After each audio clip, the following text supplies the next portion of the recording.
Why belly up? This is the game. It's cat and mouse. Smoked a turkey. Yes. He is down. He is freaking down. Said he shot an absolute giant. Fall Obsession, baby.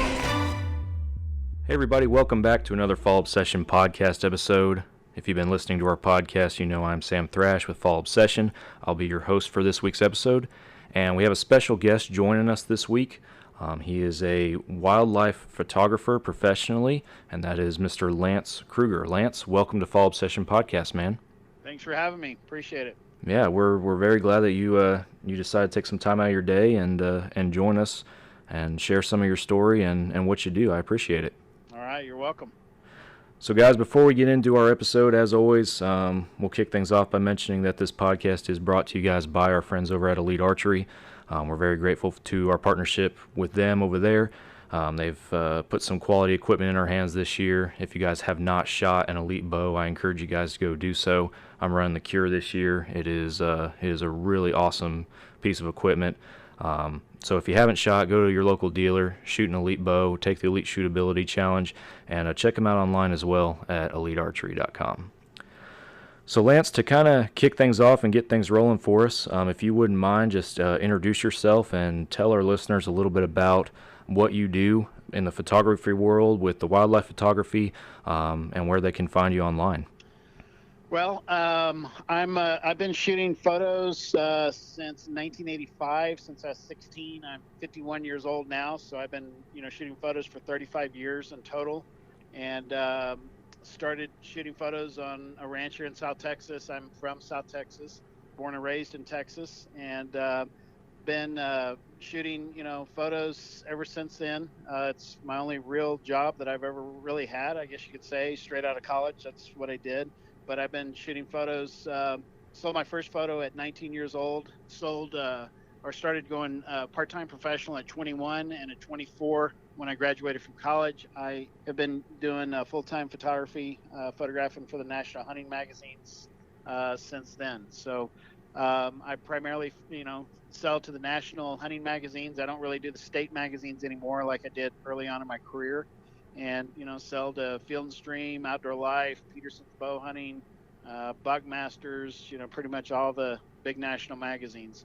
So anyway, I travel around the United States, photographing deer, mostly outside of Texas, actually. Most of the magazines I sell to on the national side of things don't want cactus and mesquite trees in the background. They want hardwoods and fall colors and snow and stuff like that, which we have none of that here in South Texas. It's just, cactus and thorn brush and stuff like that. So anyway, I do a lot of traveling to the Midwest and Eastern United States, the South, Canada, out West. And my wife and I homeschool our 4 children so that they can come along with me on my photo shoots. And so the whole family gets to go and they get to sit in the blinds with me. And they've been with me when I've shot many covers of magazines, and we have lots of memories because of that. They get to stay in hunting camps all over the United States, get to do things that they don't get to do here in Texas, like see bald eagles and ride snowmobiles and see fall colors, and get to enjoy the small town USA that we don't have down here in South Texas, because I live right on the Mexican border, only 8 miles from Mexico in McAllen, Texas.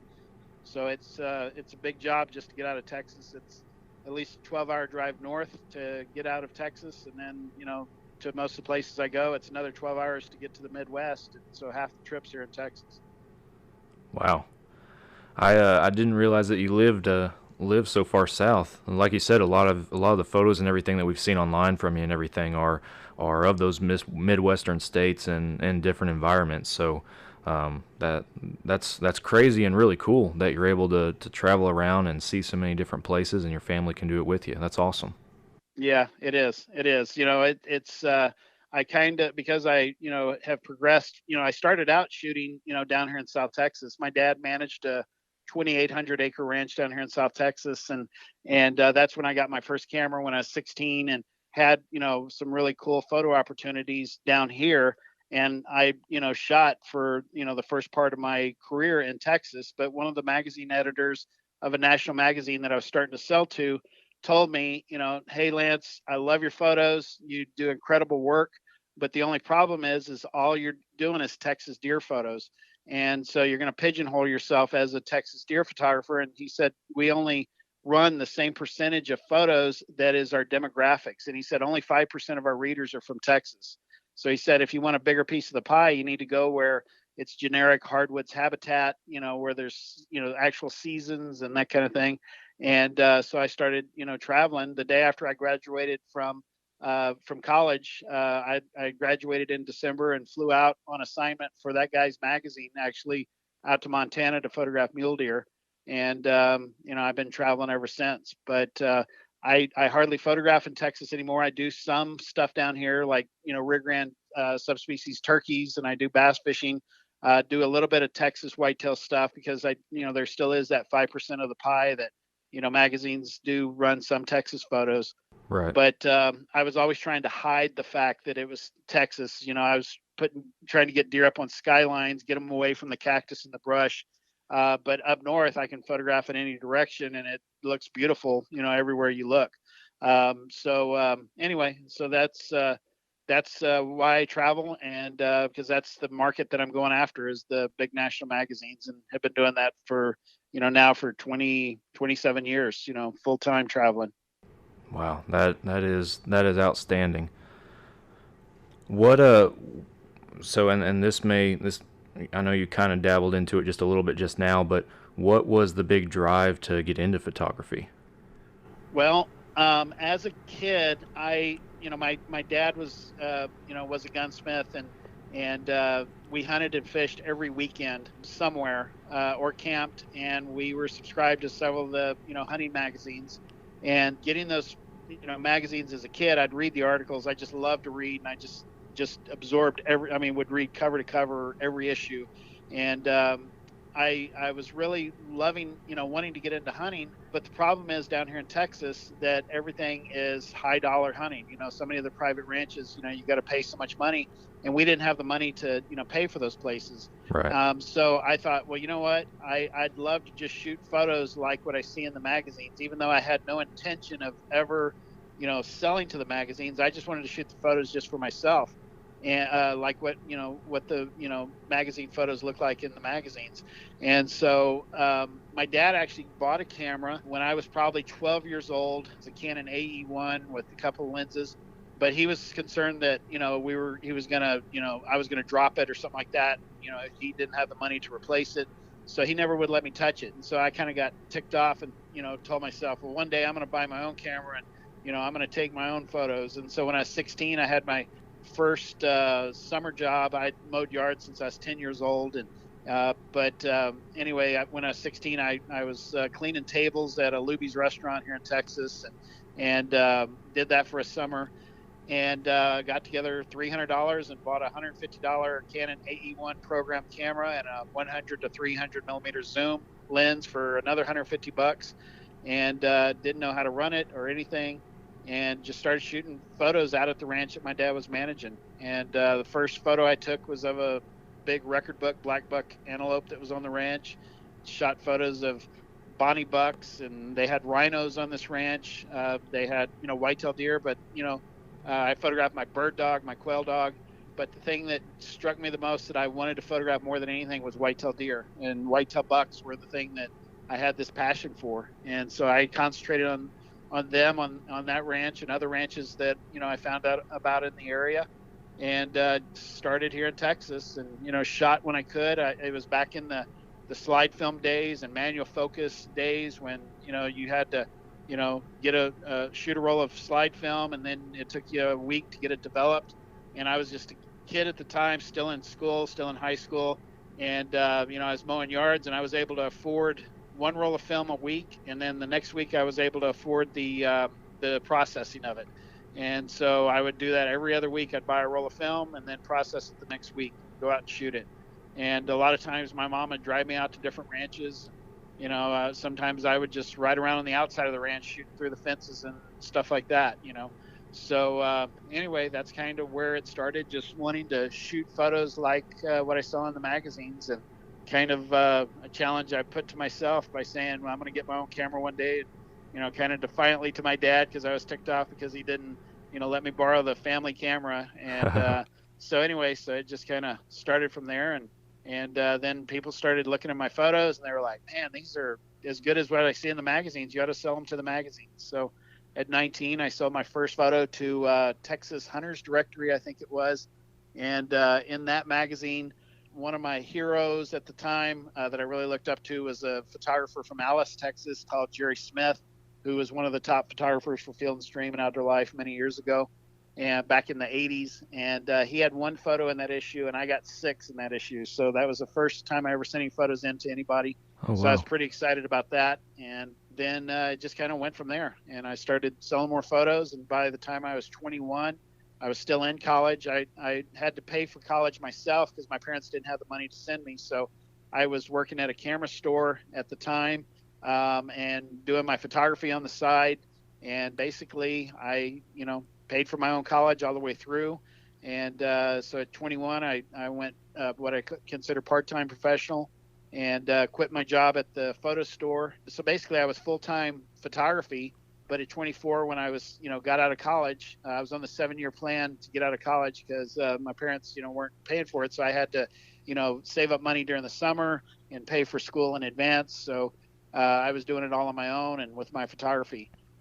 So at 24, that's when I graduated, and that's when I consider, myself 100%, doing photography, even though I was really doing it since I was 21. But, I was going to college also at the same time. So 100% photography since 24, and I've been doing that, 27 years full time and have never had another job. So that's all I've done. That's awesome to be able to do something that you love and that you obviously have such a passion for, and for such a long period of time. That's incredible. Yep. Yeah, it was something I loved doing before I made it a business, and it kind of turned into a business without me really wanting to do that, because I actually thought I was actually seriously considering my number one thing I thought I would do in college was I wanted to get a wildlife biology degree specializing in whitetail deer. And I really thought that I was going to be a wildlife biologist on a ranch, working with whitetail deer. But I fell in love with photography and, decided, what, I'm going to go after this photography thing and see if it works out. So it's done well. And so I never had to change since. That's awesome. So scrolling through your page and seeing all the photos and everything, there's a lot of there's several photos that I've observed at least that are, I don't know, to me, who would definitely be considered a novice photographer, would be more of it'd be a hard shot. And these deer are moving, these animals are moving, traveling. So I guess I lead into this question with that, saying, what are some of the biggest challenges that you experience with wildlife and whitetail photography? Well, the thing that's probably the toughest part is that deer typically don't like to come out when it's, the best photography situations, the best photography conditions, because deer, especially, big deer that I try to concentrate on and go to places that have big deer on them. Those deer typically are nocturnal, which are basically unphotographable, at least for the magazines and what I'm trying to do with them. But they're usually, if they come out at all, they're coming out right at dark, at dusk, after the sunset, or before sunrise, when it's like right on the edge of when I'm able to get anything of them. So that's probably the toughest part of what I do, is trying to photograph animals that, photographically you need sunlight and you need all these, perfect conditions to get a beautiful photograph. But so much of the time they don't want to come out when I want them out there. So I would say that the technicality of photography is getting easier. But back when I started out, I was shooting, films that were like 64 ISO. That was what I started out with, and 25 ISO. And now I'm shooting, digital cameras where I'm shooting a minimum of 400 ISO, 800, 1600, 3200 ISO.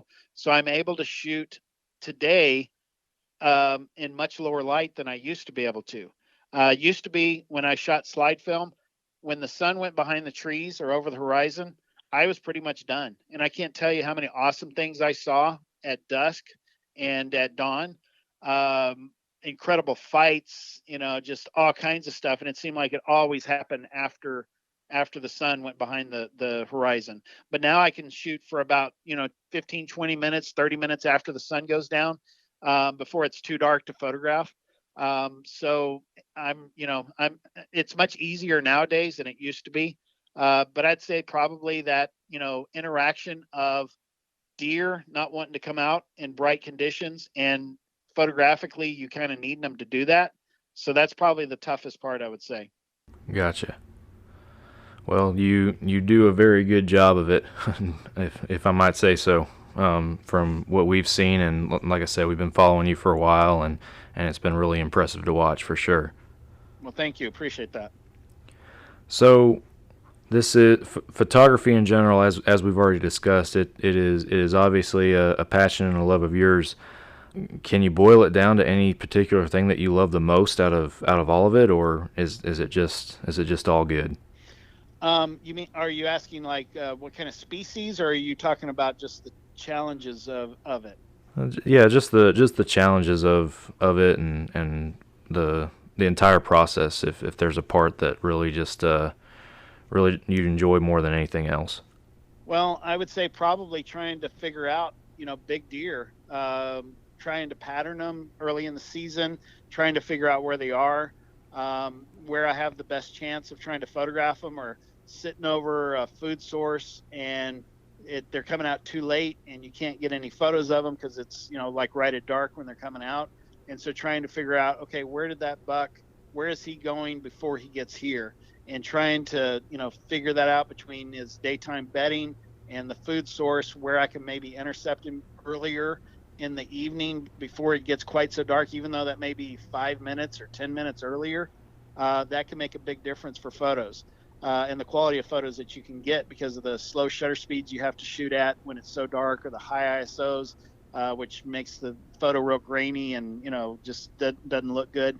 So figuring deer out, and putting my head, together with the landowner or the guides on the ranch, or, whoever, has access to the property, trying to figure that deer out, finding out, when they see him, that kind of thing.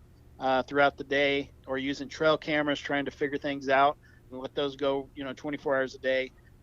So just figuring out deer is, the thing that I love. I mean, it's the hardest part of it, but it's a challenge. And then when I actually get that deer, in good enough photography like conditions that I'm able to successfully photograph him, that's super exciting. And then to get him on the cover of a national magazine is just the ultimate high when that all comes together, because there's so much work involved in getting every one of these photos and then getting it published that a magazine thinks is better than any of the other photographers that they that send photos into them. That's the number one photo that they picked of possibly tens of thousands of photos from 20 to 30 of my competitors. That's just the ultimate high to me. Absolutely. That is awesome. So you're talking about kind of having to learn the deer to pattern the deer, and then you also have the element of you're going to other states, other places to photograph these deer. How much time do you typically spend on one property or in one area? Well, I used to spend, as long as, 2 weeks on a property trying to figure things out. But because I travel so many different places, and the problem is, when I used to have fewer locations and fewer properties to go to earlier on in my career, I would spend longer on a particular property because I didn't have as many options. But now, after, 25, 30 years of going all over the United States, finding out about a great property, and I'll ask each of those landowners, hey, do you know of any other good places that, they have big deer? And they'll tell me about a couple of places or one place or whatever.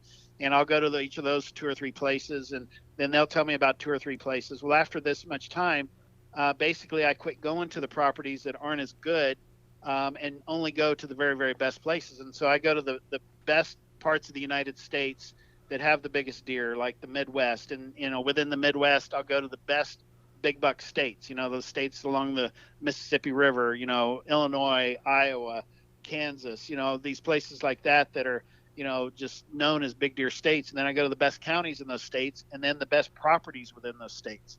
And so I'm able to now have so many properties that I just whittle it down to the very, very best properties. And so a lot of people ask me, how do you get so many good photos? And they see my Instagram and they think every day that I'm posting what I'm shooting, but what they're seeing is what I've, shot basically, over the last, 20 years. They're not seeing what I shoot on a daily basis. And so, people think, man, you're on big deer every day. Well, no, there's a lot of times that I'll go 2 weeks without without shooting a single frame of film. But there's other days that I'll go and I'll shoot, 5,000 photos in a morning where everything finally comes together. So, it's one of those things where, you got to spend a lot of time out there. The more I have a saying that I like to use that, a lot of people agree with, that, kill big deer is with photography. It's the same thing. It's time in the field. The more time you're out there, the more times you're going to get lucky. The more times that something's going to happen in front of you.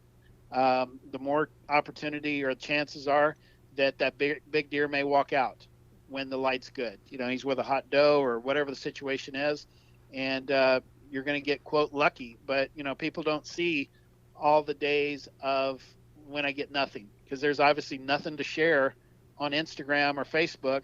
You're not going to post a photo of nothingness. So you've got to have something to share, and they're only seeing the great days. And I figure in my experience, for every one great place that I go to 12 places that I scout out that are not good, that are not, not a great place. I'll have maybe one great place out of 12 and a couple that may be good, but not great.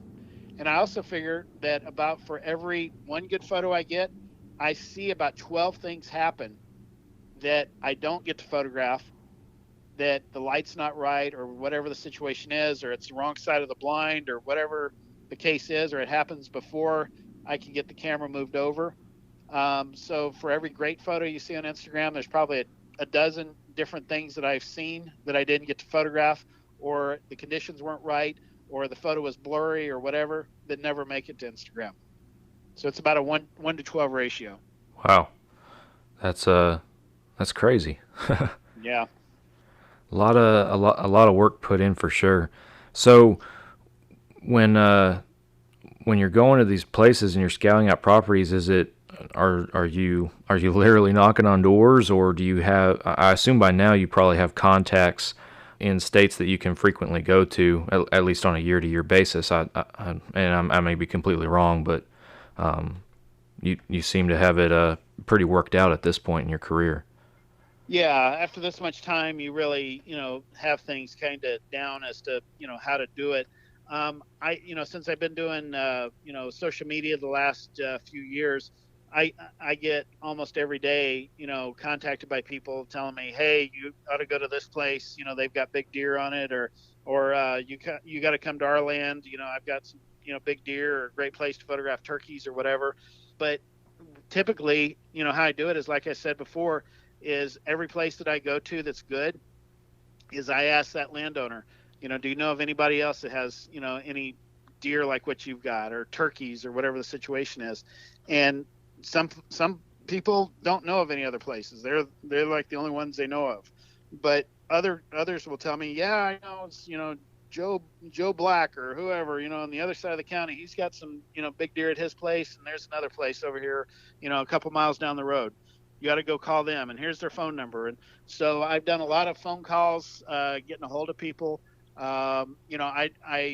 I see a big deer on the side of the road as I'm driving from one place to the other, I'll go knock on farmers' doors just like anybody else does.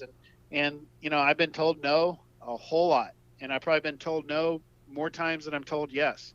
But those few times that people say yes and let me photograph on their place, and I give them prints of their deer, and they get to see their deer on the covers of a magazine, that's the times that it pays off. But there's places that I dream of going to that I still haven't gained access to. Some places I've talked to the landowner. One place in Wisconsin, I talked to the landowner for 14 years, called him every year, asking him, hey, is there any way I can come on? No, we don't let photographers on, none of that kind of stuff, So And then finally, after 14 years, finally they were at the place where they're like, you know what? Yeah, go ahead. You've called us every year. Quit bothering us. We'll let you come on and we'll give it a try. And then I've been photographing there for 10 years now. So anyway, usually when I'm given a chance, most landowners really like me and like what I do, how I help them out. And, it kind of goes from there. So it's, there's no one formula of how I get the places I photograph. It's people, I already go to their places. They tell me about places to go. It's me hearing about a place. I'm just very inquisitive, and I'll, try to find a deer, a big deer any way I can. So, and sometimes it's, nowadays it's a little easier because they kind of fall in my lap because people will tell me, hey, there's this big deer at this so-and-so place. And, that's actually been happening, this fall. As fall's coming along, people are, sending me messages on DM, on Instagram almost daily. So I've just got to kind of, I tell them a lot of times, well, convince me how good your place is by sending me photos of your deer. And so I got people blowing up my DMs, sending me pictures of trail cam photos and dead deer photos and stuff they've shot in the past, live deer photos that they've got, and videos and whatever. So anyway, that's kind of how it's going, and today. But that doesn't happen, at the beginning of your career. It's one of those things where, I've been doing it so long and have a good reputation in the business and good reputation among landowners, good reputation among the magazines and the editors. And so people are starting to, come to me now. I mean, it's just one of those things that helps, but it's not going to happen at the beginning of your career, Oh yeah. You've put in the work on the front end and busted your butt early on, and now it's later on you got the benefits of that, like you said, a reputation that's with you. So awesome. Right. And so the problem I have now is I've got more places to go than I've got time to go to. And so, my problem is, finding the amount of, hours I've got during a deer season to try to spend enough time at each of my best places. And I've got a lot of really, my best places, that are really awesome.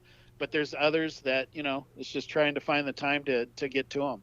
And, you got to kind of line up a trip, so that you're not going to Ohio, then you go to Kansas, then you go back to New York, and then you go to, Minnesota, and then back down to Mississippi. You got to kind of line things up. And, a lot of the places I go to are hunted properties. And so I've got to line up with, them having hunters in and stuff like that. I typically don't like to go to places when they've got hunters. I just don't want to be in the way or anything like that. And, some places are like, oh, our property's big enough, we can put you on the other side of the ranch and stuff like that. So anyway, it's just where you got to kind of lay out the plan and try to figure out your trips and, try to make it happen, so anyways, it comes into play, it falls into place most of the time, but, sometimes you go to a place and you don't get anything, but that's part of it. I don't go out every day and photograph big deer. A lot of times I'm just sitting there and just looking at the pretty countryside, and that's all there is to look at. Nothing wrong with that either, though. No, that's true. It just doesn't sell anything to the magazines because I'm not a landscape photographer. So yeah, I don't sell to the landscape magazines. So anyway, looking at a cornfield or harvested cornfield or a soybean field, and you're just looking at it, you can only shoot so many photos of that. And I've never sold any of those without a deer in it. Yeah.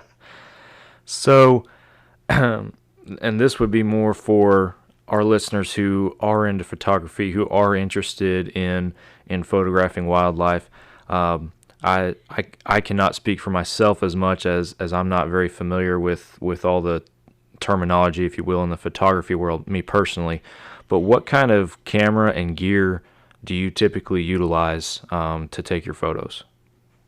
I use Canon cameras. I started out with a Canon from day one. First Canon I bought was a Canon AE-1 program manual focus camera, film camera. But now I'm shooting all digital cameras. I made the change from film to digital in 2007, and I was one of the last holdouts for that. And I probably should have started earlier, but I was really studying things. And when the editors started saying they're accepting, at one point it was 100% slides. And then they were saying, well, we run about 10% digital now, and then it moved to 25%. When it got to 50-50, where they were saying, well, we're using about half digital and half slides, that's when I told myself, you know what, I need to make the change, because by the time I change to digital, they're not going to be using slides anymore. So in 2007, I made that switch and started having my first digital covers the next fall in 2008. But I shoot Canon cameras, all digital cameras. I'm still using SLRs. I'm looking forward to the mirrorless cameras that Canon has coming out, and where they don't make any sound, which is one of the problems with digital SLRs, is the shutter and the mirror makes so much noise that it spooks deer like crazy. And I'm doing most of my photos from 50 yards or less. Most of my photos are 20 to 30 yards away, pretty much bow hunting range. And so I'm constantly having deer spook, like first frame, they're turning inside out, running the other way. So I'm really looking forward to the Canon R5 that's coming out, that, is like super backlogged on orders and all that kind of stuff. I've got my order in, but anyway, I'm waiting for that thing to arrive. But I use the white Canon glass, Canon lenses that you see on the sides of football games and that kind of thing, sidelines of baseball games. I use a Canon 500 millimeter f4 lens. That's the aperture. And then I use a 300 millimeter 2.8 lens, which is a little bit faster lens that can take in a little bit more light than the f4 lens, the 500. But basically, a lot of people have misconceptions of of how much you can magnify that deer from a distance. And with my 500 millimeter lens, that lens is like a 10x binocular or 10x rifle scope. 10x, like a 10x spotting scope. Nobody even hardly uses that. Most people use like a 20x, spotting scope. Right. Well, I use basically a 10x spotting scope on my, camera, the same magnification. My 300 millimeter lens is like a 6x rifle scope, which is, a lot of people use like 3 to 9s and they're cranked up to 9 power all the time. So I have to be close to the deer. A lot of people see these big lenses and they think, oh man, you must be able to photograph that deer at 1,000 yards away and, see the gnats on his eyelash. And it's like, no, I've got to have them 50 yards or less, because those lenses are big because they gather a lot of light. But the magnification isn't a whole lot. So you've got to be really close to them to be able to get these photos. And so that's why I use blinds so much, ground blinds, because I want to be on eye level with the deer. Because if I'm up in a tree stand looking down on them, you lose their legs and it makes them look smaller than they really are. And the magazines want them, the cover of the magazine to look like that deer is king of the mountain. They want him to look like the Hartford elk or something like that. And so they want you to be on eye level or even below them, because you can be below a buck and it makes him look bigger than, in body and everything than he really is. So I'm usually sitting in a chair at the highest. I very seldom shoot deer standing up. I'm either sitting in a chair in a blind or sitting on my rear end up against a tree. And, sometimes I'm even laying on my belly trying to get an even lower perspective. So anyway, but I shoot Canon. Camera-wise, I shoot primarily a Canon 5D Mark IV, because that camera with the hunted deer that I photograph a lot has the quietest shutter. It has a silent continuous advance on it, which is still noisy compared to a mirrorless camera that has absolutely no noise whatsoever with the electronic shutter. But it's the quietest camera out there that I found. And then for speed type situations, if I'm photographing at a national park or a state park or something where the deer are used to people, they're not afraid of the noise of cameras and stuff. Like, if I go to like Yellowstone National Park or Cades Cove in Tennessee, where the deer aren't hunted, they're used to people, they're used to, people taking pictures of them. They're not affected by the sound of the camera shutter. I'll use like a 1DX or 1DX Mark II, which is like a speed type, sports type camera. And it sounds like a freight train going off, like a sewing machine or something. And but I only use that when the deer aren't affected by it. As far as lenses go, I use, like I said, the 500 f4 lens and the 300 2.8 are my primary two lenses that I use to photograph back and forth. The 500 I use when the light's a little better because it's an f4 aperture and it doesn't have as much light getting into the sensor. The 2.8 aperture of the 300 doesn't have as much magnification, but it's got more light gathering capability. and I use those lenses back and forth. If a deer's closer, I'll use the 300. If he's further away, I'll use the 500 if there's enough light. Then the next lens down from there that I use is the 70 to 200 millimeter f2.8, which has good light gathering capability, the same as the 300, but it's more for wider angle shots when I want the deer small in the frame, or they're real close. I want to show some of the background behind them, or have like a landscape photo with the deer small in the frame. But that's the only zoom lens I use. A lot of people kind of throw around the terminology, zoom the deer in. Well, my 500 is a fixed lens. It doesn't zoom at all. It's a fixed 500 millimeter lens. The 300 I use is a fixed 300. The 70 to 200 is a zoom. And basically zoom does not mean to bring something in. It just means it's variable, where you can vary it between, two different ends of a spectrum on focal length. You have 70 millimeter, you can zoom it in a little bit more to 100 millimeter, to 150, out to 200. So that's zoom. So anyway, so I can't zoom in my 500. It's just fixed 500. It's like a fixed rifle scope. That's a 6X rifle scope. It's not like a 3-9 variable scope. That's considered like a zoom lens. That's the terminology they use with photography, is zoom. But I use primarily fixed prime lenses, which have their advantages. They tend to be sharper than zoom lenses, but the zoom lenses nowadays are getting so good that those are actually an option. When I first got into this, you didn't want to use zoom lenses of any sort, but they typically have more magnification for the weight and stuff like that. But the zoom lenses tend to be heavier and all that kind of stuff. But nowadays those are actually a viable option. Some of the newer zoom lenses nowadays. Gotcha.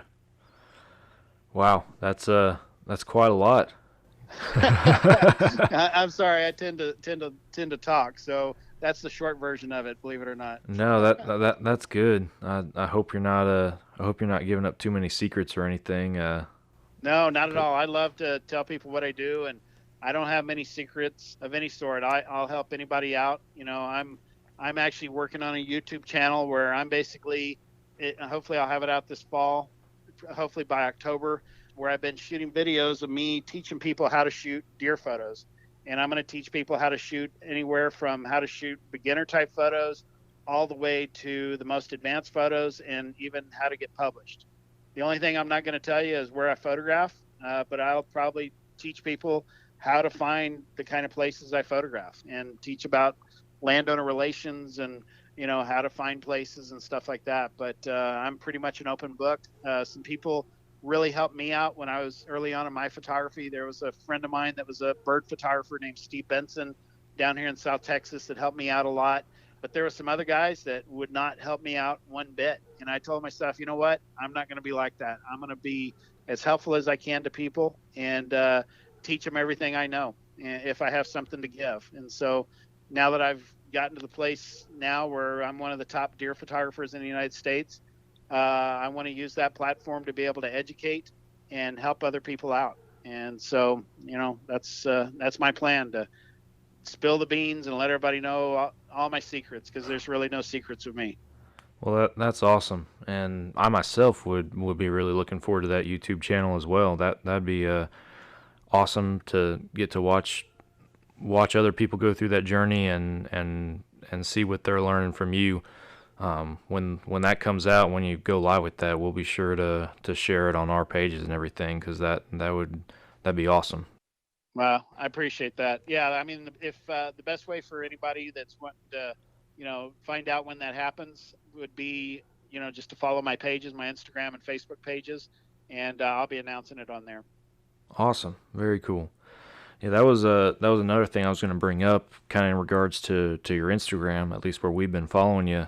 Is I've really enjoyed. I've seen in a lot of your posts where you'll post a photo, but it's not just the photo. You go into depth with information or tips, or I know one that I saw. I don't know if I can't remember now if it was an older post that I came across or if it was one of the more recent ones, but you were talking about nurturing relationships with the landowners and taking care of a place, leaving it in better condition than when you found it. The same stuff that hunters do, basically. And I don't know, just putting that in your photography post, you know, with your photos. That I thought that was really cool that you're sharing info and just little tidbits of stuff like that from time to time in addition to your awesome photographs. Right. Yeah, that's one of the things that, you know, is my goal, is to, you know, help educate people, you know, that are interested in what I do. But it's not just for photographers. You know, I do, you know, photos or posts about, you know, photography tips.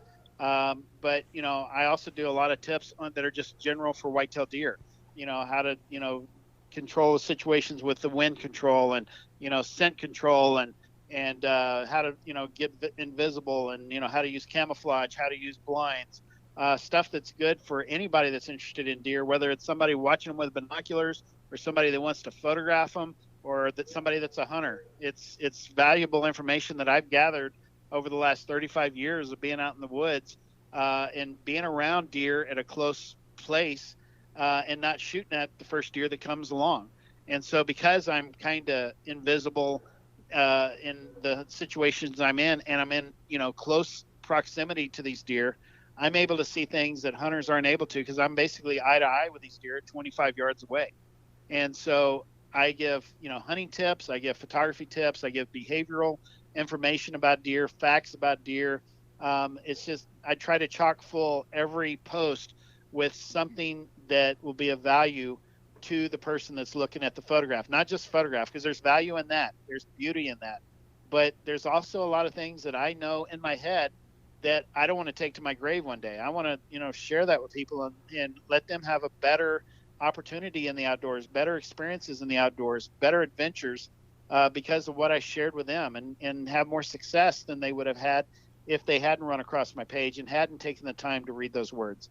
My wife's always telling me I write too much, and, you know, but it's I found over the last 3 years of, you know, posting on Instagram that the posts that I get the most comments and the most likes and the most response from are the long posts. When I just do, you know, like a title or something like that, you know, if don't have anything to say, you know, I'm tired that night or whatever, whenever I post something, if I don't put much, it seems like I don't get much response.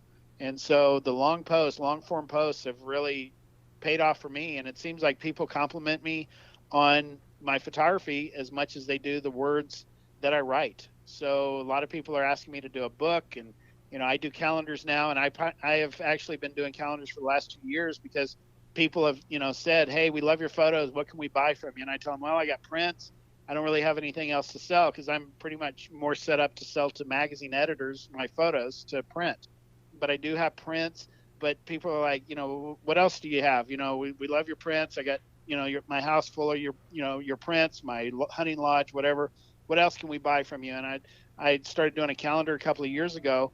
And so I started implementing into that the same basic information that I put in my Instagram posts, and put that below the photo, and even add to it and give the exposure information and what camera equipment I was using in the calendar, which was something I implemented just this year and for the 2020 calendars. But anyway, that's, you know, something that, you know, has come out of Instagram that I probably wouldn't have done if people hadn't asked for it so much. So anyway, so the information, it seems like people get as much out of that as they do the photos, and that makes me feel good. I used to write for the magazines a lot earlier on in my career, but I kind of quit doing that because to me it was like writing a college research paper. It was just a lot of work for me. It was hard for me to write, but I love to photograph. But now being able to put the two together has just been really a great combination, because people seem to enjoy both. Absolutely, and I could definitely say that we're some of those people too. It's like I said, we've been following you for a while now, and it's been awesome to watch and learn at the same time. We've really enjoyed it. Well, thank you for saying that. I appreciate it. It means a lot, man. Yes, sir. So Lance, you're talking about you know, being up close and personal to these deer, and I know you kind of mentioned earlier that you like to be at ground level or even just a little below them, that you use ground blinds, and kind of tying that in with, you know, the response that you get from your informational posts and people inquiring and stuff. What do you have for bow hunters who are looking for tips on hunting out of ground blinds, hunting from the ground, getting up close and personal with these big bucks? Well, I think the first thing that a bow hunter would get out of it is to think, because I see a lot of guys going into their blinds wearing camo and opening all the windows up and that kind of thing. And I will tell anybody that is wanting to photograph out of ground blinds or observe deer out of ground blinds or bow hunting out of ground blinds is to do a couple of things. First of all, try to blend in, not with the outside of the blind, but blend in with the inside of the blind, because you're basically trying to hide on the inside of the blind. You're not like plastered to the outside of the blind with the camo material on the outside. If you notice on the inside of a blind that's properly designed is that it has a black interior. And the reason they do that is to take away any shadows of your movement inside. But the closer you are to the windows, the more it's going to light up you to the deer, and they're going to be able to see your movement much better. And it happens even more the lighter in color or the contrastier your what you're wearing is up by the window. And so what I do is I wear all black when I'm inside the blind. I wear a black shirt. If it's early in the season, I'll wear a black long sleeve t-shirt, black lightweight gloves. I wear a black head net. I wear a black ball cap. Everything I have is black. And if it's got any writing on it, I'll take a black Sharpie marker and I'll cover it up because I don't want to have anything, even a little white spot or somebody's name, whatever, bow company, Elite or whatever. I will take a Sharpie and black that out so that there's no contrast to that little light colored logo moving around inside the blind, because deer will see that movement and they're like, what's that? Because that white will reflect the light coming in from the window much quicker and much further back in the blind than the black will. So totally black out. I've got black everything. I've got black fleeces. I've got black coats. I've got black everything. I carry multiple weights of gloves that are all black. And, I want them quiet also. So I use a lot of fleece stuff. But black, blending in with the inside of the blind, and then closing up the windows is the other super critical part of it. Because if you open up all the windows in all four directions, two things are going to happen. Number one, you're going to have all this light coming in, and the deer are going to see you. Even if you're in black, they're going to be seeing you because it's so bright inside the blind. Because what happens to a deer is when they're standing out there, their eyes will adjust for the outside of the blind. And then the inside of the blind, because you're in a much more shadowed area, they can't see you inside, especially if you're in the shadows at the back of the blind, as far away from the window as you can get. And you're dressed in black, you'll basically disappear to them. You can move around and do all kinds of stuff inside the blind that you would never get away with if you were just sitting out camoed by a tree. So the further away you are from the window, the less light that's going to come in, or the smaller the openings are, or the fewer openings that you have, the less light that's going to be getting in and lighting you up inside the blind. And on the other hand, you also don't want the deer to be able to silhouette you moving around inside the blind if you've got all four windows open in all four directions. So I've got a philosophy, what I call the L philosophy, and it's like you're looking at the blind from above. You never want to have anything more than an L shape of your windows open from where you're sitting at the point of the L. You don't want a T, you don't want an X. Okay, X would be 4 windows open, a T would be 3 windows open, an L is only 2 windows open. And you only want, the ideal situation is like an I guess you could say, like the letter I. You only have 1 window open. And a lot of times, I will only have 1 window open. And if I can possibly do it, I will only open 1 window, because you have, compared to 4 windows, you have 1/4 the amount of light coming into that blind, lighting you up if you got 1 window open. If you open 2 windows up, you've got twice the amount of light coming in, or half the amount of light as 4 windows open. So at most, I'll have 2 windows open, but they will always be in an L shape. If I have 1 window open directly to the front of me, at most I will open a window either to my left or to my right, so that if a deer is looking in from the front, he will always have my black silhouette against the black back of the blind.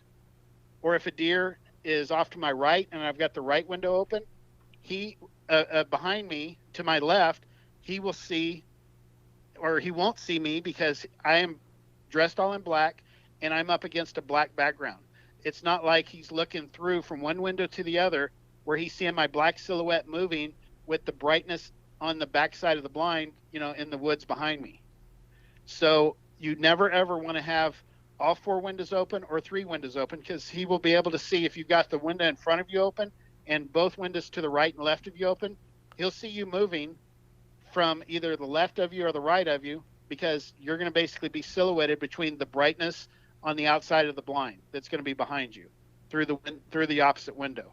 So that would be the 2 most important things: is closing as many windows as possible. And I'm a big believer in all or nothing, because when I'm photographing, I know that there's one best background, the best lighting for this photo. And that's why I get the photos I get, is because I'm an all or nothing kind of guy. And so a lot of times I'll only have one window open that will give me the best opportunity, because I know that there's twice as much chance of getting busted, even in black, if I've got both windows open or 2 windows open, because I have twice the amount of light in there. But I feel like that's the most that I can give away to the deer, that if I have 2 windows open, I know there's a better chance of them seeing me, but it's nothing like if you have 3 or 4 windows open, where they're certainly going to see you inside that blind. So I try to do 1 window or at most 2 windows, and that's in a 90-degree angle to whichever window is your main window you're looking out of. Sometimes I will open a window off to my left, let's say, and I'll have another tripod and another camera facing off to the left, and I'll shoot out that way if there's like 2 really good opportunities to try to photograph. But if at all possible, I'll only shoot out of 1 window to darken things down inside, and to not have that silhouetting effect if you have windows on opposite sides of the blind open. Gotcha. Man, that's good advice right there. Do you have Does that make sense? Yeah, absolutely. No, All right. it makes perfect sense. I like the explanation with the L versus T and X. That I've never heard that explained that way before, so that's very, very informative. Yeah, well, on my YouTube, I'm doing a lot of videos on blind specifically, because that's, you know, it seems like what people want to know in the comments on my photos on Instagram and Facebook is how I get the photos I do, how I get deer so close to my blinds. And so I've shot a bunch of videos. Actually, it's taken me 2 years. I've shot 2 years of footage of you know, this that I'm putting together and editing right now, that is going to be on the YouTube channel.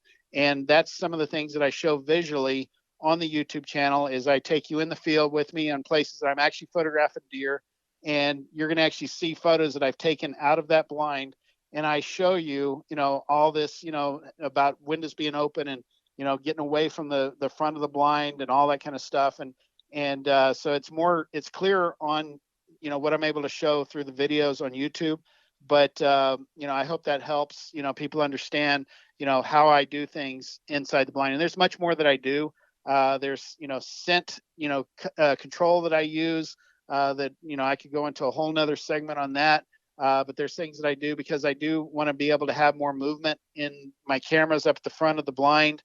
So I don't have the opportunity bow hunters do by being able to get all the way back in the blind and get away from those windows and be able to shoot at a deer. I want to be up front to be able to follow action. Like if 2 bucks get in a fight or something, I want to be able to pan with them and be able to, you know, catch the action as they're moving around or chasing a doe or something like that. So there's more that I go into on my videos, but that'll kind of give you an idea. That's probably the most helpful for bow hunters that, you know, have a totally open window and can back it out, you know, away from the window, you know, back into the blind and, you know, truly black out that way. Gotcha. Do you have a particular brand of ground blind or make that you use?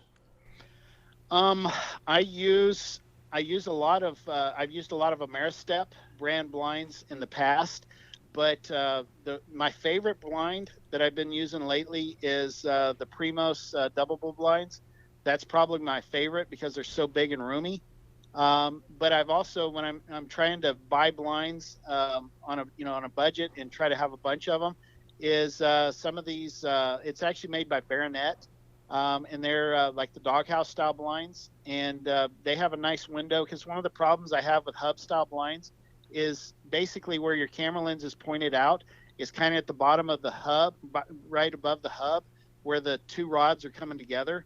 That's part of the hub assembly, and so you don't have a lot of room to move left and right. And so what I like about these doghouse blinds is that they have a window that you kind of it looks like a half C, like a half moon shape that's laying on its side. The 2 points are down, and you unzip it and you can kind of like close it up and make like a big wide slit that you can move around the camera left and right, to have your lens following deer and stuff.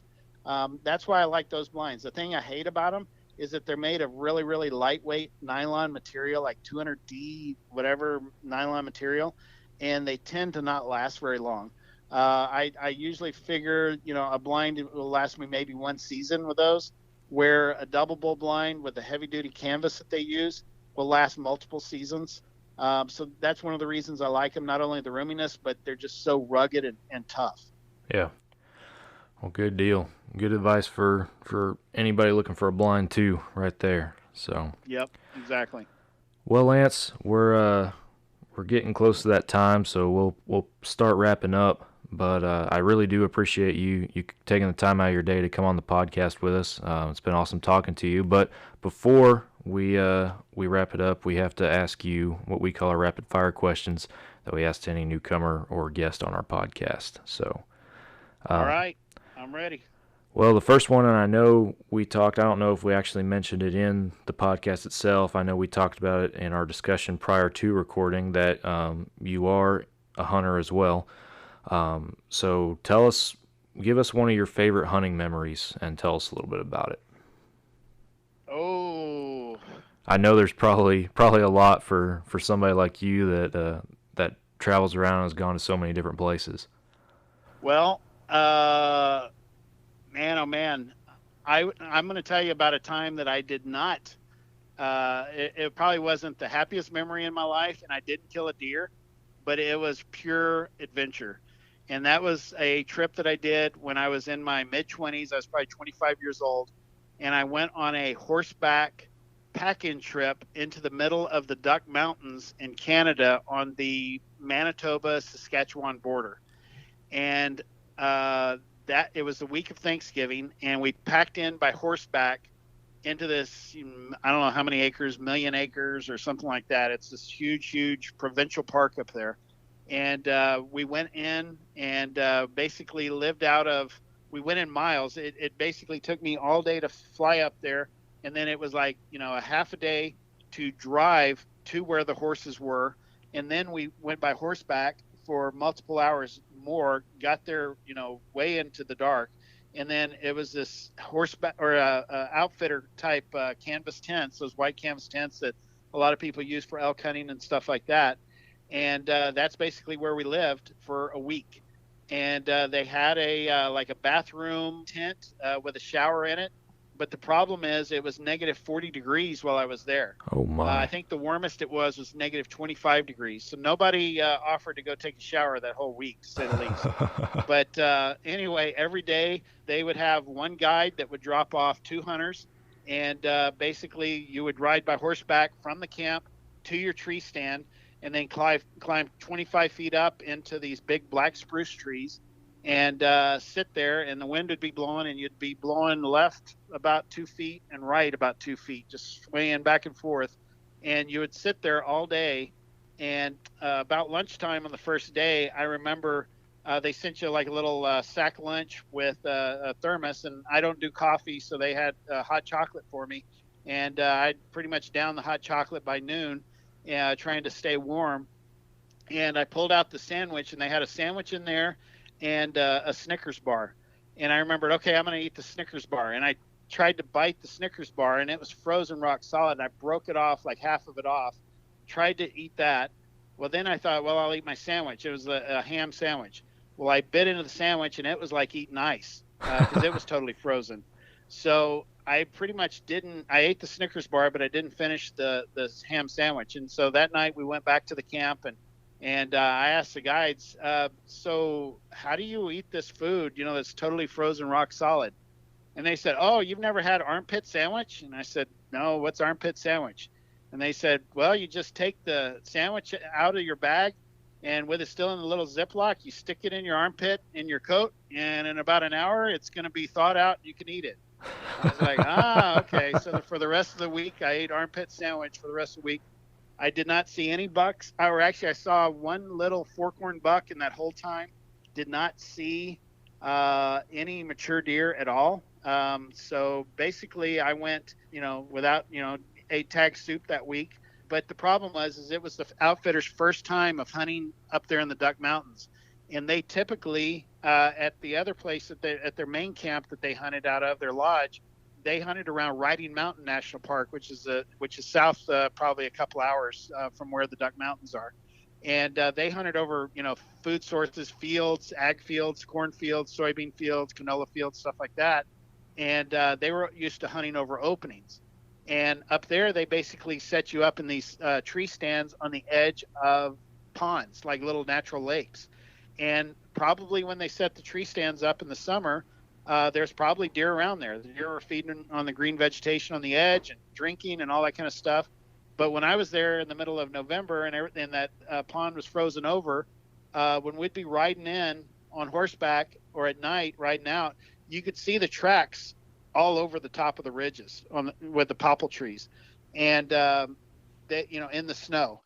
Well, when we'd go out there and you'd be sitting up there, you'd be looking at that pond all day long in negative 40-degree weather, and you'd see maybe one little track going across that frozen pond in the snow.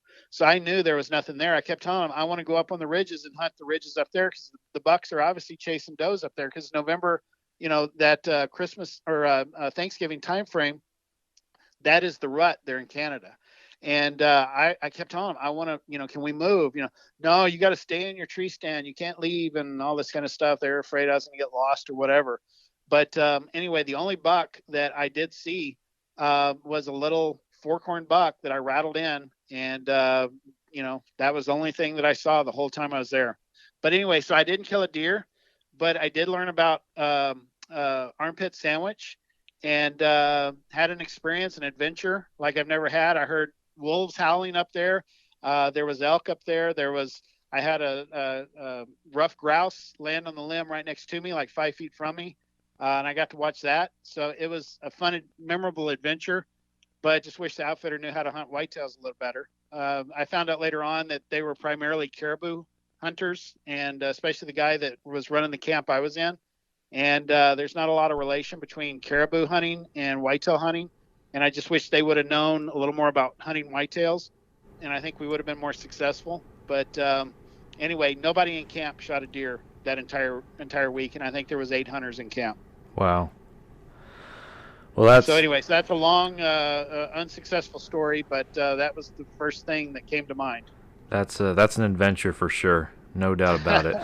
Yeah, that was back in my writing days when I used to write magazine articles for the magazines, and I'd gone up there primarily to write an article about this place and hopefully give them some advertising and tell people how great this place was. But there was no success and there was nothing good to say, so I didn't say anything negative. It's just it never ran. So basically, I didn't get paid because I didn't sell an article. So I basically sat in negative 40 degrees for a week for nothing. But I do have this story to tell you, so that's the one positive. Yeah, there you go. All right. Next question is there a bucket list hunt that you have not gotten to complete yet?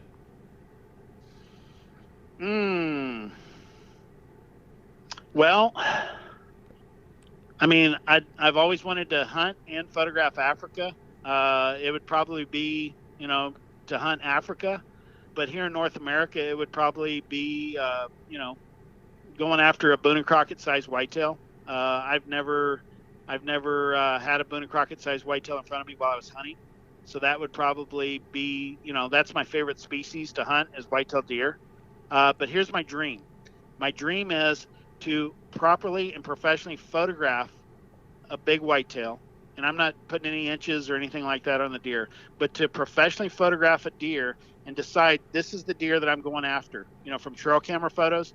And so from trail camera photos, deciding that's the deer I'm going to go after and professionally photographing the deer first and then going back and killing the deer.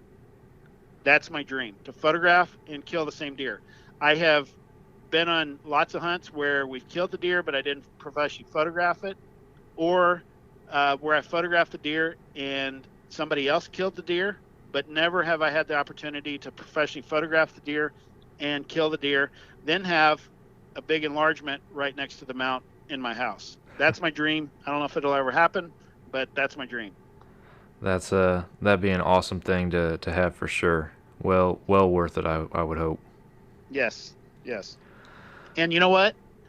What's more important to me than rack score is maturity of the deer. The thing that excites me now more than anything at this stage of my career, and I've had opportunities to be close to deer with racks of all sizes, but the thing that gets me pumped the most is when I finally pattern or figure out or have the opportunity, the couple seconds of opportunity because a buck runs in front of me because of a doe, is maturity on a deer. The older the deer is, the more it excites me compared to it just being a big rack deer. It's, in the prime of his life. I know that deer's the smartest deer in the woods, and to be able to hunt that deer or to photograph that deer that's mature, over the hill, old, antlers nothing like what they were a few years earlier, that's the thing that winds my crank. That's the thing that just excites me more than anything. That's awesome. Very cool. Well, third and final question, and then we'll wrap it up. If you had to give one piece of advice for someone who is interested in or just starting out in wildlife photography, what would it be? It would probably be to do what I said earlier, to spend time in the field. No matter what the quality of equipment you have, having the time in the field where you're out there for things to happen. You can have the best camera equipment in the world, but if it's sitting in your house, sitting in your closet, not out in the field, you're never going to get any good photos. But you can have the most basic of cameras with just a little zoom lens, your iPhone even. If you're out in the field, you're gonna have opportunities to get stunning photographs of all kinds of stuff. It doesn't necessarily have to be a big deer. It could be, a hummingbird. It could be a butterfly. It could be, an armadillo. It could be all kinds of stuff. So if you're not out in the field, you're not going to get great photographs.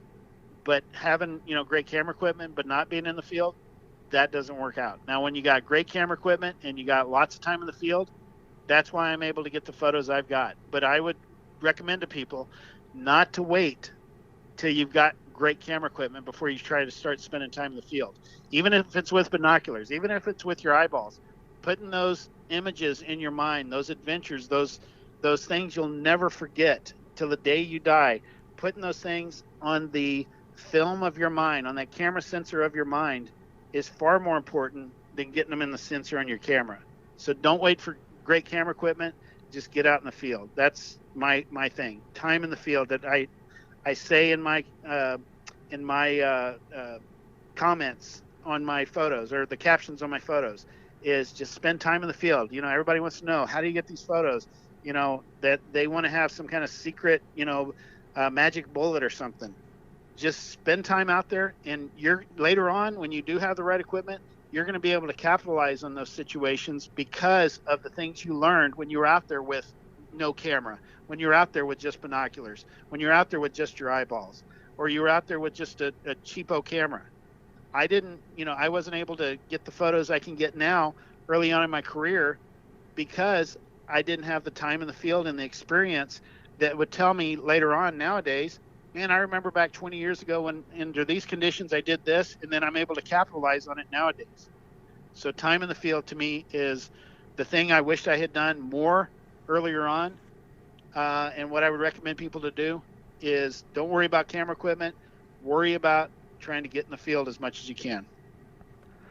That is excellent advice, my friend. Very, very awesome. Well, we're out of time. Lance, I really, like I said a few moments ago, I really appreciate you coming on the podcast with us, taking some time out of your day to record, share your story, share some awesome information. Really appreciate it, man. Thank you. You're welcome. Thanks for having me. I really enjoyed it. All right. Before we wrap it up, tell everybody where they can find you on Instagram. All right, Instagram, you can find me. You can just do a search under Lance Krueger, LanceKrueger, and my handle on there is at Lance_Krueger. It's at LANCE, the underscore, and then KRUEGER. And then Facebook, I'm at Lance Krueger Photography. And I do have a regular personal Facebook page. You'll find me under Lance Krueger there, and you can try to follow me there. But that's more of where I put family photos and that kind of stuff. I don't share really any of my, wildlife photos there. At Lance Krueger Photography on Instagram, that's where I share basically when I do an Instagram post, it goes immediately to my Facebook page. And I post stuff on there pretty much every day. Every day that I do on Instagram, it immediately goes to Facebook.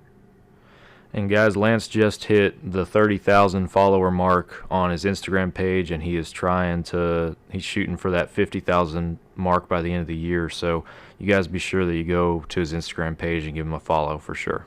I'd appreciate that. Thank you very much. All right. Well, guys, we appreciate you listening to another Fall Obsession podcast episode. We hope that this was enjoyable and very informative for you. It certainly was for me. If you guys haven't already, in addition to going and following Lance, go follow Fall Obsession on Facebook, Instagram, subscribe to our YouTube channel, and hit that follow and subscribe button on this podcast app. Wherever you get your podcast, that's where you will find Fall Obsession Podcast. FallObsession.com, that is our website, and that is the hub. That's where all of our content funnels through, so you guys can go check out everything that we got on there. And on that website, under our podcast page, there is a form that you guys can fill out if you're interested in learning about something specific. If you want us to cover a specific topic or you have any questions, fill out that form, and we'll do our best to cover it in a future podcast episode. Lance, thank you again, sir. I appreciate it. You're welcome. Thanks for having me. It was a blast. Absolutely. Same for me, my friend. All right, guys, we will see you all again next week for another Fall Obsession podcast episode. We'll catch you later.